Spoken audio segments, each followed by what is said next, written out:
A paz do Senhor, meus irmãos teólogos, tudo bem com vocês? Espero que vocês estejam bem. Estamos aqui para gravar mais uma aula do nosso curso básico em teologia com o tema Pentateuco. Isso mesmo. Meu nome é Sandra Raquel, sou pastora da Assembleia de Deus Missão para o Mundo. E você que está assistindo pela primeira vez, que não é meu aluno, que gostar da aula, dá um like. Você também que é meu aluno e que gostou da aula de hoje, já vou falar logo agora no começo e vou falar no final. Dá um like também, se inscreve se você não é inscrito ainda, porque essas nossas aulas que nós estamos gravando para os nossos alunos à distância são gravadas no meu canal que se chama Crescendo com a Bíblia, um canal onde eu trago curiosidades bíblicas, tiro dúvidas. É muito bacana esse meu canal. Então, se você está assistindo esta aula, gostou, dá um like, se inscreve, que você também estará ajudando o meu canal. Vamos começar? Nós paramos na aula passada como a Bíblia chegou até nós. Essa parte já foi lida e você vai lembrar que a Bíblia chega primeiro de forma oral. Quando eu digo a Bíblia, é a história bíblica, a história do Gênesis, a história do Êxodo, do Levítico, a história dos 5 primeiros livros e depois dos demais. Mas primeiro essas histórias foram passadas de geração a geração de forma oral, até a escrita hebraica ser desenvolvida. Apesar de o mais antigo alfabeto conhecido ter sido criado pelos fenícios, o alfabeto hebraico é o seu descendente direto. Assim que os hebreus se estabeleceram em sua nova terra, eles desenvolveram o seu próprio sistema de escrita, adaptando o alfabeto fenício para a sua própria língua por volta de 1200 a.C. Não foi difícil, porque o hebraico, assim como o fenício e o ugarítico, junto com o aramaico, formam o grupo de línguas conhecidas como semítico ocidental. O alfabeto hebraico consiste de 22 letras e todas são consoantes. Se você está aí com a sua apostila, você vai ver que elas estão aqui. Está aqui a forma de falar de cada uma delas, a forma de se ler, na verdade, cada uma delas. Eu vou ler para você. Nós temos o Aleph, o Bet, Gimel, Dalet, Re, Vav, Zain, Het, Tet, Yod, Kaf, Lamed, Mem, Nun, Samer, Ain, P, Tsad, Kof, Resh, Shin e Tav. Estas são as vogais, não, perdão, essas são as consoantes do alfabeto. E aí tem as palavras finais, são as letras finais que são usadas nas frases. E elas estão escritas aqui como final, mas no hebraico você lê Sofi. Então nós temos o Kaf Sofi, ou Kaf final, Mem Sofi, Nun Sofi, P Sofi e Tsad Sofi, fechando assim em 22 letras. O interessante do alfabeto, por isso que eu achei importante colocar aqui na apostila, é que estes nomes, Aleph, Bet, Gimel, Dalet, eles aparecem na Bíblia. E eu já vi algumas pessoas explicando sobre eles de forma errada. Onde eles aparecem na Bíblia? Nos Salmos 119. Se você pegar aí sua Bíblia e der uma olhadinha, você vai ver que tem estrofes do Salmo com o títulozinho lá de Aleph. Depois outra estrofe, Bet, outra, Vav, ou Dalet, ou Het, ou Yod. E eu já vi pessoas dizer que esses títulos são o nome do autor daquele trecho, né, daquela estrofe do Salmo 119. Mas não é isso. Como você sabe, nós vamos estudar sobre isso quando estivermos estudando livros poéticos. Você vai ver que o que está significando ali com aquela primeira letra, Aleph, Bet, nas estrofes, é porque o livro de Salmos é um livro de canções, poesias. E ali ele está dizendo que todas aquelas estrofes começam com aquela letra. Com a letra Aleph, na próxima estrofe com a letra Bet, e assim sucessivamente. Sabe onde isso acontece também? No livro de Lamentações, de Jeremias, que é outro livro poético.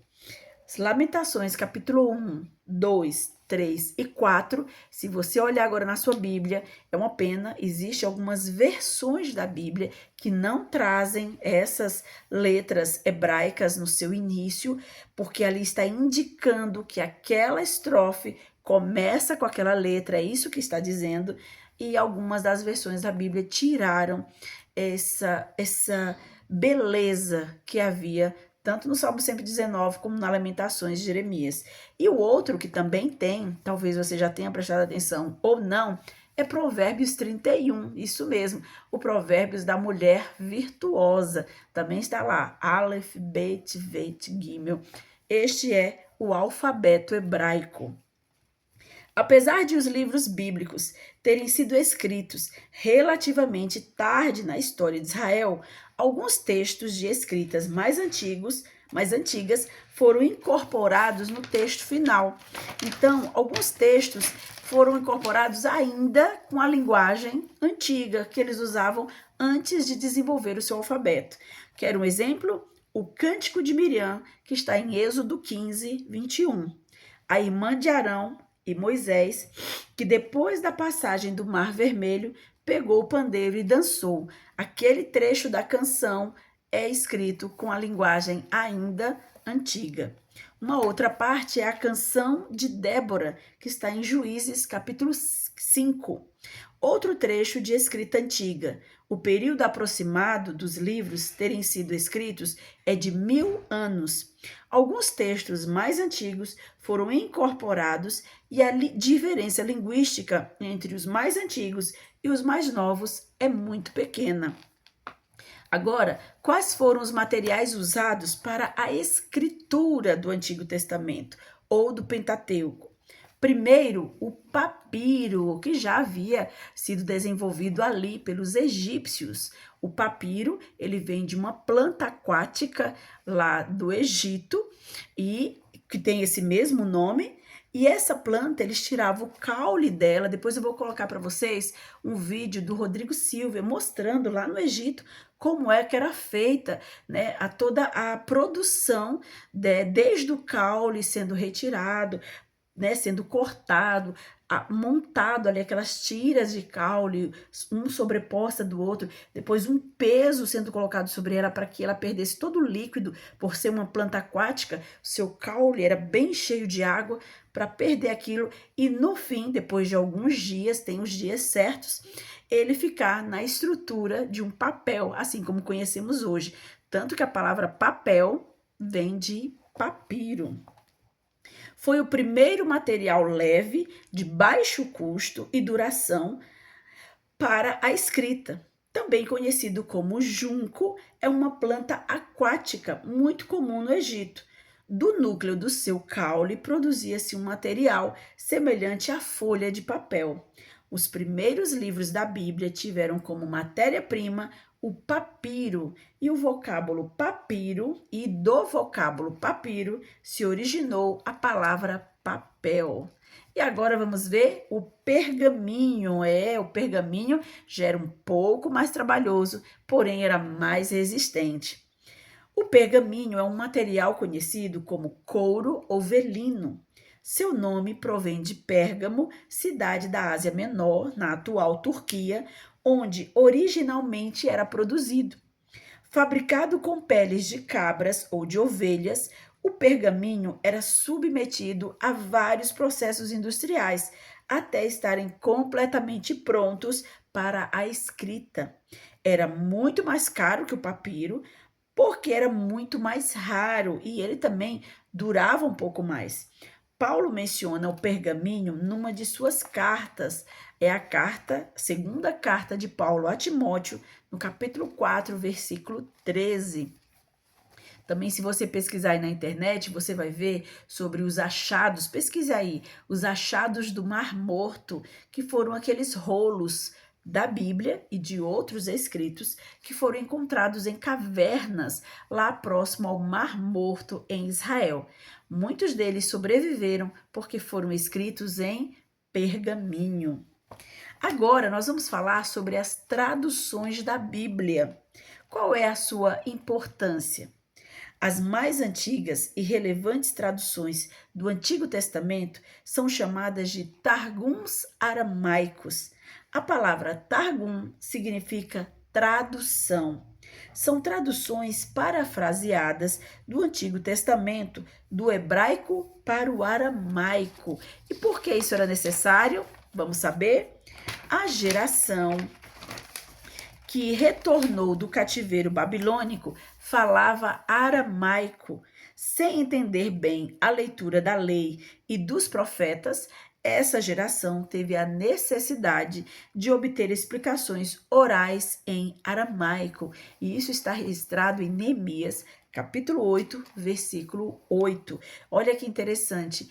O Targums, que são os targums aramaicos, que são traduções, foi muito necessário. Eles são a mesma leitura do Pentateuco, porém de forma parafraseada em outro idioma, para que o povo entendesse o que estava sendo lido. O que é uma tradução? Passar do idioma original para outro idioma. E o que é uma versão?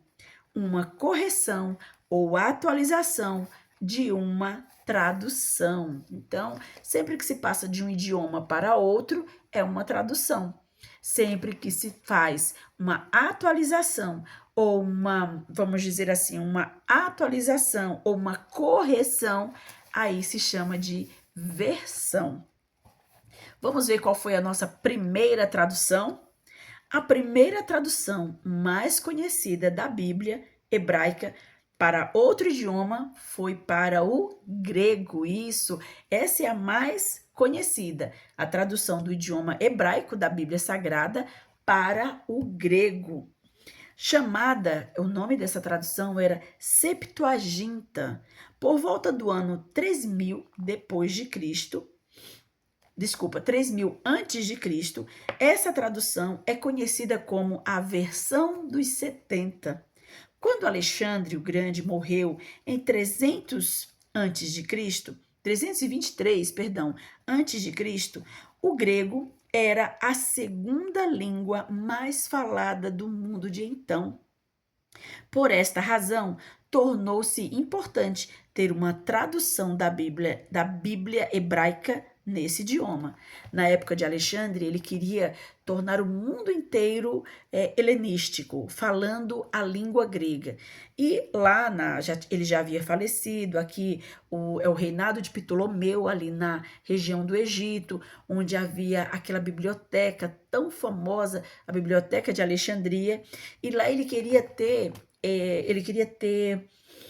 itens de tudo que existisse no mundo, inclusive da Bíblia hebraica, mas, é claro, traduzida para o grego.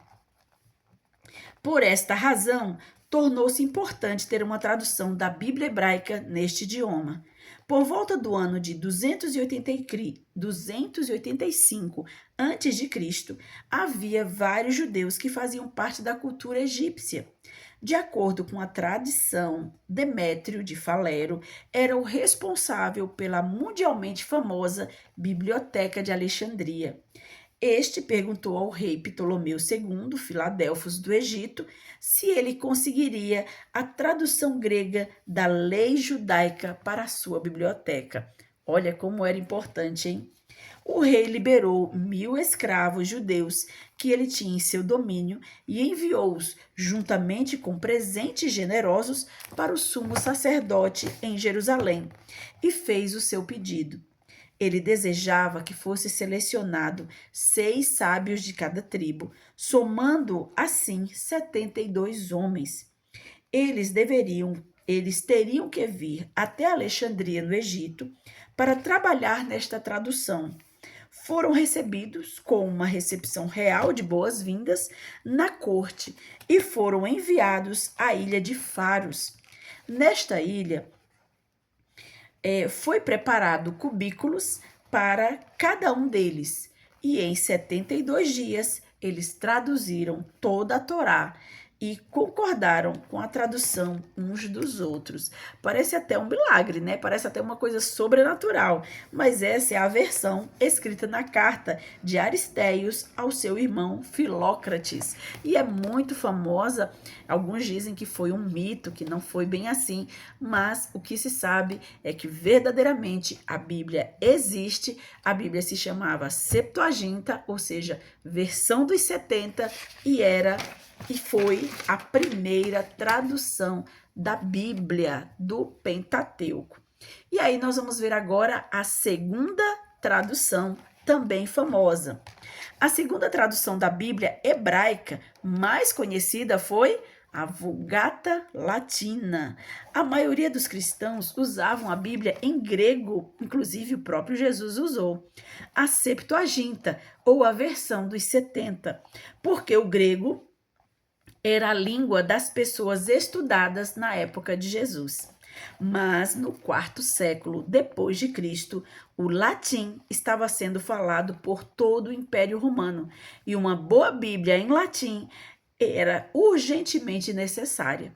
Jerônimo ficou responsável de produzir uma Bíblia em latim que ficou conhecida como Vulgata, por estar na língua vulgar, que é comum do povo.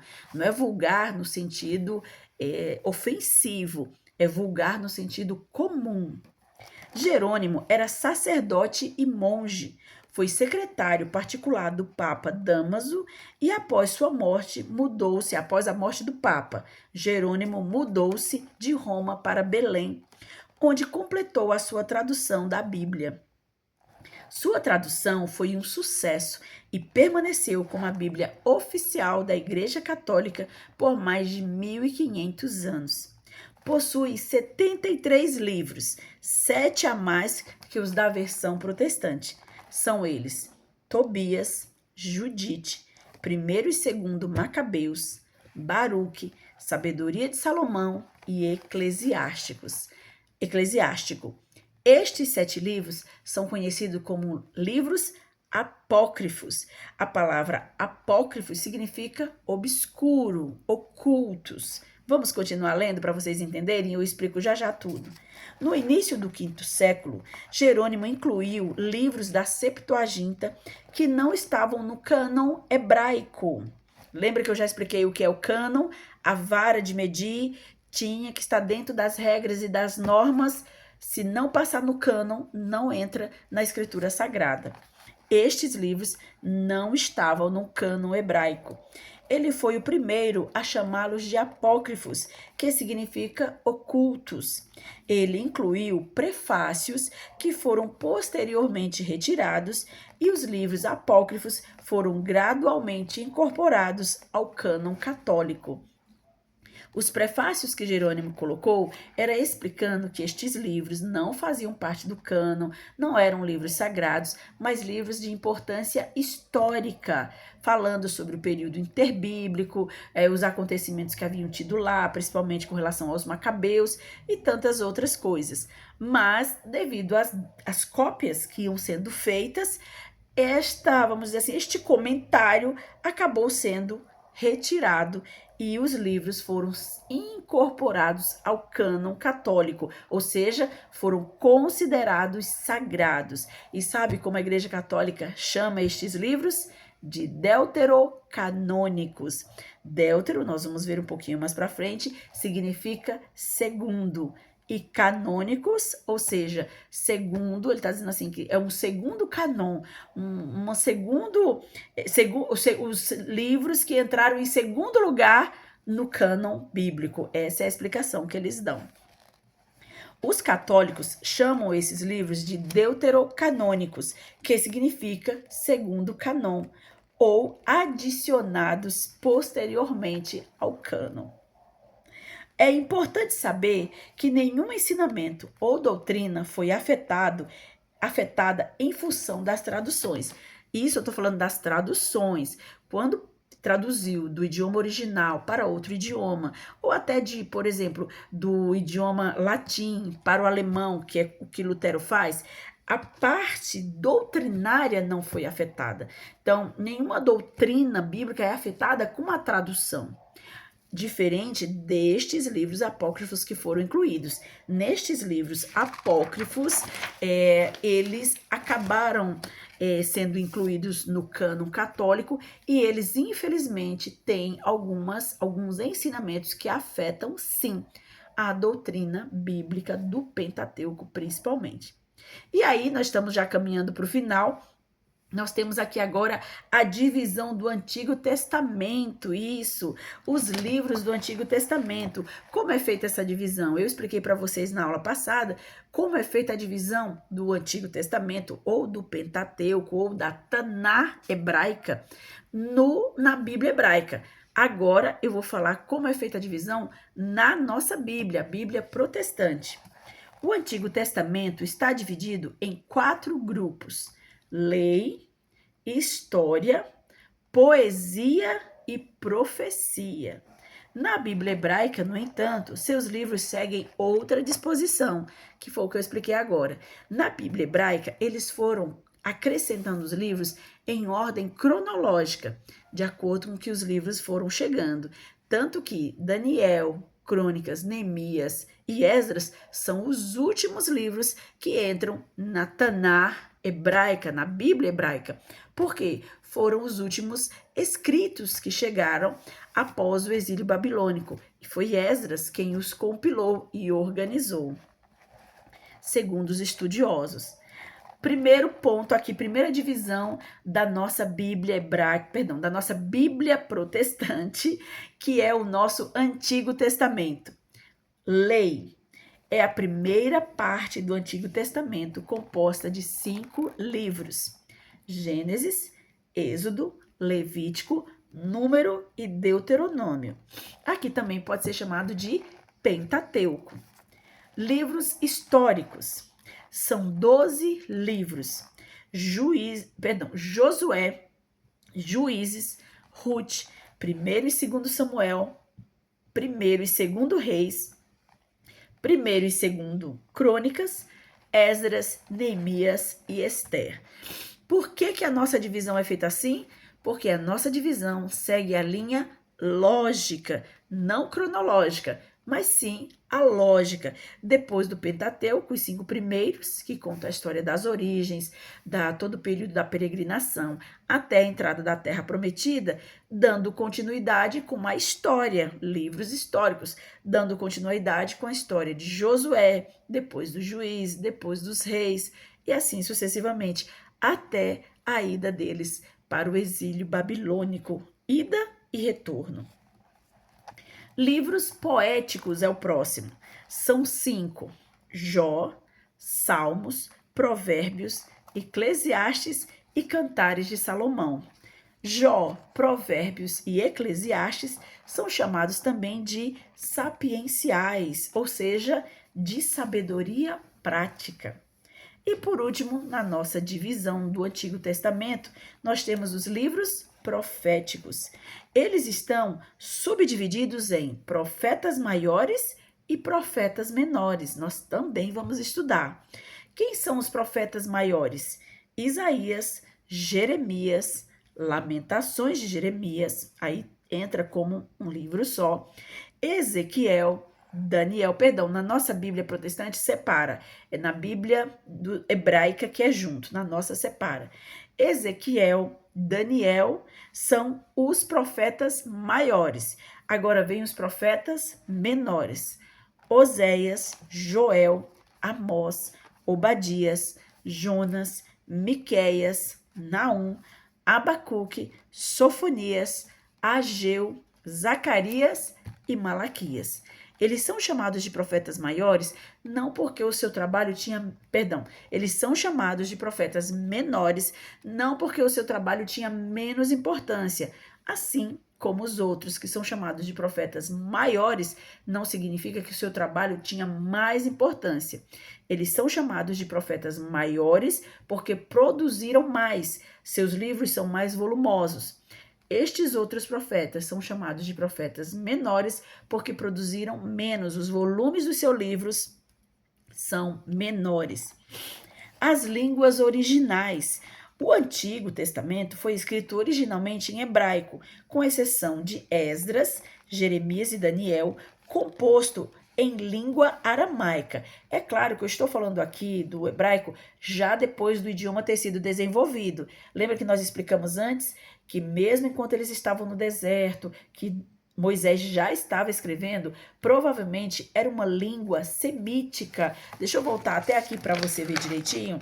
Quando nós explicamos sobre os idiomas, para você que até nós mostramos o alfabeto hebraico, e ele diz que o alfabeto hebraico, ele é uma adaptação do alfabeto fenício, onde ele faz essa adaptação para a sua língua própria, e tanto o hebraico como o fenício, o garítico e o aramaico formam um grupo de línguas conhecidas como semítico ocidental. Então, o idioma que Moisés provavelmente escreveu antes do alfabeto hebraico ser desenvolvido na terra, para então ser feita a cópia do que já tinha sido escrito por Moisés, a língua que Moisés deve ter escrito, segundo os estudiosos, pode ter sido ali uma mistura de alguns desses idiomas que eram conhecidos como semítico oriental. No período de maior pureza e refinamento do hebraico, foram produzidos os livros de Juízes, Samuel, Reis, Crônicas, Salmos, Provérbios, Eclesiastes, Cantares, Isaías, Joel, Amós, Oséias, Obadias, Jonas, Miqueias e Abacuque. Ester, Esdras e Neemias apresentam expressões idiomáticas e frases estrangeiras, denotando a influência das nações estrangeiras sobre o povo judeu.